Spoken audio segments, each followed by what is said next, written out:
Alright guys, welcome back again, and today we're going to be talking about ephemeral nodes. Those are the nodes that don't come up under your map. You know, they say like nodes up, whatever. Those don't come up on there, but you can find them. They have the same spawn times, the same spawn locations, which I'll leave all of those locations and times in the description so you guys can see them. But what those are used for is for ethereal reduction, which is kind of works like desynth, if you know what that means. It's the same kind of thing. Some items are only found through ethereal reduction, and to do that, you have to do a collector's glove, and then you have to get a certain amount of collectability, and then to reduce it. So we just go through the steps for doing that. That way we can show you what I do to get a pretty good rotation going. So right now I'm waiting for a node, and we'll be back when the node's up. Alright guys, we are back, and I'm at 2524 in the Darwinian hinterlands, and this node is up from 8 AM, 12 PM Ouroboros time. So the first thing you have to do to even attempt this to have at least 600 GP, and you have to also meet the requirements of gathering these nodes. Some of them are different than others, but it's basically the same thing. Alright, so the first step we're going to do is collector's glove, and then get into the collectability. So we're going to collect the fire moraine, and go into that point. Rotation. Alright, so first thing we're going to do is Discerning Eye, Utmost Caution, and then Methodical Appraisal. Next, we're going to do Single Mind, Utmost Caution, and then Methodical Appraisal 3 times.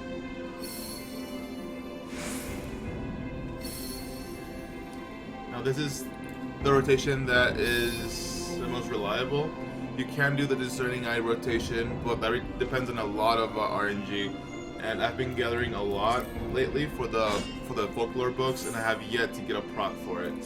So if you get the procs a lot more than me, it might be different for you. And I'll post that rotation as well in the description. Anyways, so now we got the collectible item. We're gonna go to ethereal reduction, and I got a 7 out of 8 of this, so it's a pretty good one. So I'm gonna reduce it, and I got some fire crystals and some fire clusters. Now the main reason we do this is to get Dawnborn, Ether Sands, Dustborn, Seaborn, Leafborn, all those things. They only come from ethereal reduction. I'm still playing around with it, so I'm not sure 100% where each one comes from. I know that the Seaborn obviously is Fisher, Leafborn is from Botanist, and then pretty sure Dawnborn is from Miner, and then Duskborn is just the in between. So if you don't get like the luck, like the big jackpot, which is like one of those 3, you get the Dawnborn, which aren't as great, but they're still useful. So you know. And they're also really expensive. So let's go check that out so you guys can see some how you make some money as well. I know for a fact that some of the Dawnborns on this server out of Mantoys were going for at least 150k, 200k at one point in the last patch. So a lot of people made a lot of money off of those. I know I made a lot of money off the Seaborns, because no one was using them, and then they became really, they spiked up out of nowhere. I made like 5 million gil. So don't forget about those, I guess. And always be checking out the market board for them. They're kind of a pain to get if you're not a gathering all the time, I guess. Yeah, if you're not gathering all the time, then they're a pain to get. Also, you do have to meet certain requirements, like the GP. You need 600 GP for any of these rotations to work. It doesn't take a lot of time, a lot of effort. It just takes you a lot of melding You can also you can melt the level 60 stuff. You don't have to get the stuff I have. You don't need the Griffin stuff or any other green things to get the GP requirements. As long as you get the GP requirements, which you can get through the previous tier gear, then you'll be fine. Anyways, so we're gonna go to the, let's go Dawnborn. Dawnborns are 36k right now. When 3.2 came out with the relics, they were up at 200k because the relic items for the last step needed Dawnborn, Seaborns, and all that good stuff. Another thing to note is that those Dawnborn, Seaborns, and all that, they are required for some of the crafter items. So you see Lamborn right there, and then Seaborns, and Lamborn. I know that certain things have different things, certain crafts use certain ones, but the point I'm trying to make is that they will be used and they will be sold. So it's not something you're just doing because you're bored. It's something that will be used later on. It's a pretty big system. The best thing about it though is the Dustborn are used for hot chocolates.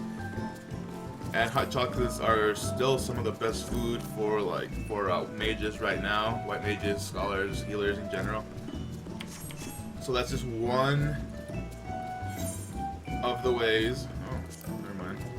It's one of the ways to get that ethereal reduction going. It is it does take a lot of planning because you do have to have the 600 GP, and then you do have to reduce them and all that good stuff. The good thing about it is that you don't have to level it up like Descent, so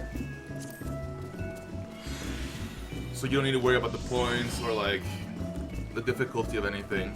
But yeah, that's pretty much ethereal reduction in a nutshell. That's the rotation I use. I get 6 and 7s out of 8s, which is pretty good. You really want to aim for the 8s, but until I feel comfortable with the Discerning Eye proccing the right times, I don't think I'll be using that kind of rotation. So, yeah guys, hopefully this video helps. If it does, let me know. If you need to know anything else about it, let me know. Next, I will be covering some more rotations I use for collectibles and all that good stuff, so keep an eye out for that. Until then, see you later.